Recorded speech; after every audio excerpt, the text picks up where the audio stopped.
What happens in Vegas is supposed to stay in Vegas, but when a horse plays craps in the middle of a crowded casino, we'll tell you all about it in the Barn Stories podcast.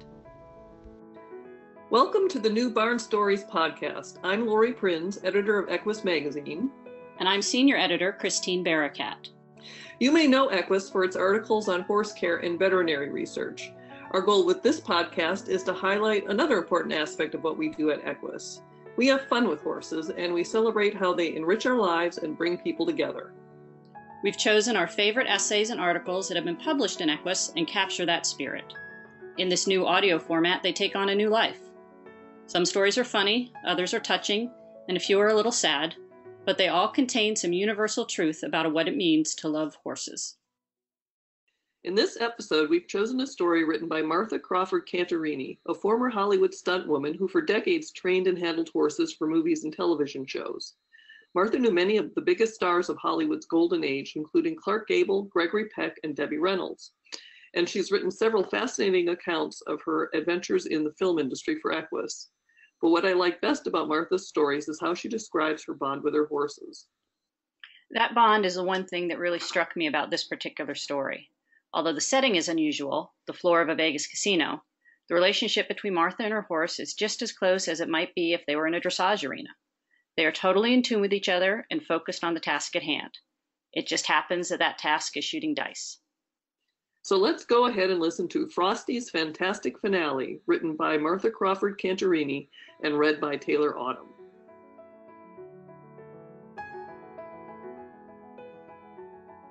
I took a deep breath of the cool night air and backed Frosty out of the trailer. It was 1963, and we had just arrived at the Thunderbird Hotel and Casino in Las Vegas. The sun had not quite set, but all around us the bright lights of this neon city were awakening to illuminate the approaching darkness. As I led Frosty to the rear entrance of the casino and stopped, I noticed signs of apprehension, a tightness around his mouth and a stiffened tail. His left ear was cocked in my direction. He was listening for words of reassurance. I had first met Frosty at a friend's barn 9 years before. Nobody wanted the undersized orphan. As I looked into his stall, my blonde hair cascaded over the door, and the foal came forward and buried his face in it. I slipped into the stall and stroked his back. Cupping one of his fuzzy ears in my hand, I spoke quietly to him. He looked at me as if he understood. I was lost in his gaze. I had spent my whole life looking into the eyes of horses. I'd seen fear, defiance, acceptance, and affection. But here was something else. I saw an old soul, an indomitable spirit. At the time, I had a busy life as a horse trainer and stunt rider in Hollywood. But I knew I had to make room in my life for this little colt. When he first came to California, I turned him out into a pasture to let him grow and develop. Then, when he was ready, I brought him in and began training him for a life in show business. Alas, the 1950s came to a close, and the era of westerns was fading. Television and movie budgets no longer supported so many horses or trainers.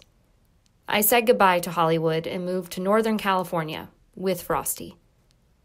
Along the way, I stopped to buy a new car. As I sat at the dealership, I described to all who would listen my wonderful horse Frosty and the promotions we could do. Suddenly, a door flew open and a man hurried out. Seating himself beside me, he asked me to repeat my ideas. I could tell from his well-tailored suit that he was the owner, so I gave it my best. Before the day was over, the man had sold me a fancier car, and I had sold him on the idea of doing an advertising promotion with my golden horse as the star. So began Frosty's next career. We made appearances at dealerships around the region, drawing carloads of spectators. Children squealed and clapped their hands as Frosty did his tricks and dance steps. Meanwhile, their parents shopped for new cars. We also did local television commercials. In one, Frosty wore a black mask and shared the scene with an actor wearing an all-black Western costume. It starts with Black Bart saying he's going to sell a particular used car for a certain amount. Frosty then responds by shaking his head no. Next, Black Bart pulls out a blue book, and on cue, Frosty rips it out of his hands and tosses it off to the side. A newspaper ad followed up on this spot. We're throwing away the blue book. After a national magazine wrote a story about the success of this commercial, the job offers started rolling in from all over, including Las Vegas. In Vegas, Frosty's career took off. In addition to the car dealer ads, we did promotions for a local dairy and the Silver Slipper Casino. For a year, Frosty starred in his own hour-long weekly television show, Frosty's Farm Club. And during our breaks, we visited elementary schools. He was very busy and very popular, and we fielded thousands of requests for pictures. One day, I heard that a new racetrack was opening at the Thunderbird Hotel. Joe Wells, the executive director of the hotel, as well as president of the Nevada Racing Association, was planning a grand debut. Wells was looking for an attention-grabbing show to be held within the casino itself, not on a stage or in the showroom. Entertainment directors brought Wells a number of ideas, but none had really clicked with him. One idea, to bring Frosty onto the casino's gambling floor, caught his interest, but the board thought it just wasn't feasible. Still, Wells was curious and invited me in to see what I thought. Together, Wells and I walked around the Thunderbird gaming room to get an idea of what we might do with Frosty in the crowded space. The interior of the casino was designed to resemble a large ranch house, with heavy exposed wood trusses, mortar walls, Old West art and artifacts, and a Navajo pattern in the carpet. It was the ideal background for a horse-related event. But as my gaze skimmed around over the gaming tables and the slot machines, I realized it would be a challenging place for a horse. Frosty and I would be surrounded by flashing lights, and there would be sirens and bells from the slot machines. Plus, we'd have to navigate narrow aisleways filled with four-legged stools set at cockeyed angles. On the night in question, the room would be filled with 1,500 people, drinking and gambling. What's more, Frosty and I would only have 10 days to prepare. I did not want to agree to some exotic stunt with a high chance of things going wrong. My breathing became a bit ragged as I prepared myself to turn down the offer. Asking Frosty to do a new stunt in this atmosphere would just be too much. And now a quick break for a word from our episode sponsors. Smart Packs are a simple, foolproof way to make sure your horse always gets the right supplements. All you have to do is choose the supplements that your horse needs, and Smart Pack will pack them in convenient, customized daily doses that make feeding time fast and easy. And Smart Packs aren't just easier for you, they're better for your horse too. Because they come in pre-measured doses, are clearly labeled and sealed for freshness, there's never any doubt that your horse is getting the absolute best.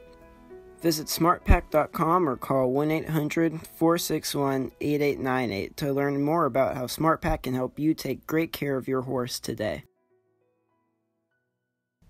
Then, I had an idea that struck like a bolt from the blue. I could reuse the same trick I'd taught Frosty for the throwing away the blue book commercial. You know, I said, Frosty can stand at a craps table and roll the dice. Wells held his coffee cup at his lips with both hands as he looked at me over the rim. Then he slowly lowered it to the saucer. He glanced across the casino and smiled. Our eyes met for a moment. Frosty and I had the job. On the big night, we were early. As we waited outside the casino doors, I looked at the profile that was so familiar to me, and I saw so many memories reflected in those expressive eyes. I whispered to him under my breath. His left ear moved, and we waited. Frosty heard the faint clicking before I did. The sound indicated the glass doors were about to open. Frosty's head came up and his tail rose to a plume. He knew it was time to perform. I caught a glimpse of our reflections as the huge glass doors parted, and we heard Frosty's TV theme song drifting out into the night. This was our cue. With our first footfalls on the plush carpet, colored spotlights fell onto us. We stood for a minute, framed by the Old West-themed murals on the walls. Frosty's ears flipped back and forth. Standing close to his left shoulder, I heard him sigh, and I prepared to lead off with my right foot. The sigh told me he was ready to go. The casino was packed, whiffs of perfumes mixed with cigarette smoke and the scent of beer and booze. Ignoring the gamblers who swarmed around us, Frosty kept one ear cocked towards the casino's den and the other toward me. It's not every day that a horse walks through a casino, and many people were stunned. I'm sure a few of them probably checked their drinks. Frosty moved through the crowd like Moses parting the Red Sea, the colored lights sparkling off his sleek coat. Finally, we reached our table. When the gamblers already there saw Frosty, a hush came over them. The pit bosses, dubious about the whole affair, hovered nearby, their arms folded across their chest. Craps is the fastest table game of all, and always a crowd pleaser. About 20 players were hunched over the edge of our table, with people standing 3 deep behind them. As we planned, the boss of the table and his 2 dealers stepped away as Frosty politely pushed his head and neck between them. Everyone around the table shifted to make room. Standing at the table, Frosty cocked his ear toward me, waiting for my next cue. The stickman, who controls the pace of the action, cleared the table to make way for a horse to play. He was grinning from ear to ear. More gamblers elbowed their way in, not knowing what was up, but interested to see. I noticed Joe Wells sitting nearby, resting an elbow on the polished wood frame of the craps table. I waited for Joe to signal for us to start. He nodded. Just as we'd practiced at home, I stood behind Frosty's shoulder and held up my left hand. He gently lifted the first cube from my palm, and with a flip of his nose, he threw it into the middle of the green felt table. It tumbled over the bright yellow markings, hit the backstop, and rolled back to the middle of the table before it came to a stop. It was a 3. Shrieks from those around the table reverberated off the walls of the packed casino.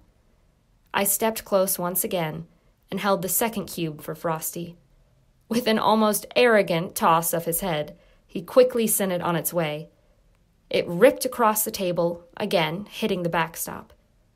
Bouncing back, it rolled over and over and over as if to tease the players before it actually stopped. It was a 4.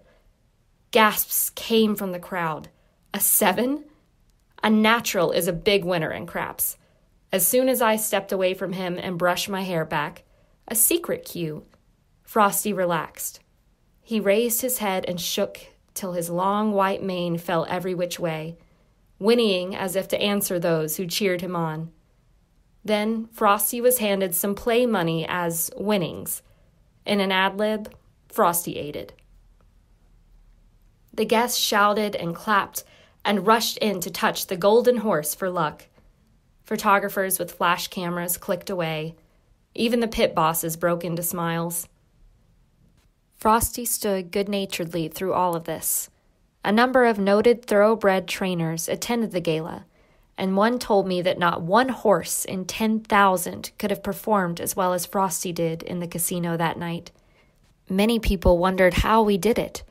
No one saw me giving any cues. Finally, the glass doors opened for us once again, and we stepped out into the night. The fantasy world of the Thunderbird Hotel and Casino was left to our memories. Frosty's journey was over. It was time for him to retire.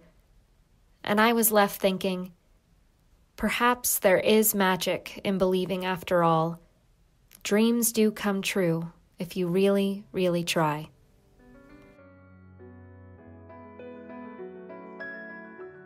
Thanks for listening to Barn Stories. We hope you enjoyed this episode. If you have a favorite article or essay from the EQUUS archives that you'd like us to feature in a future podcast, let us know. You can reach us at EQUUS all one word, @gmail.com. The Barn Stories podcast is a production of the Equine Podcast Network, an entity of the Equine Network.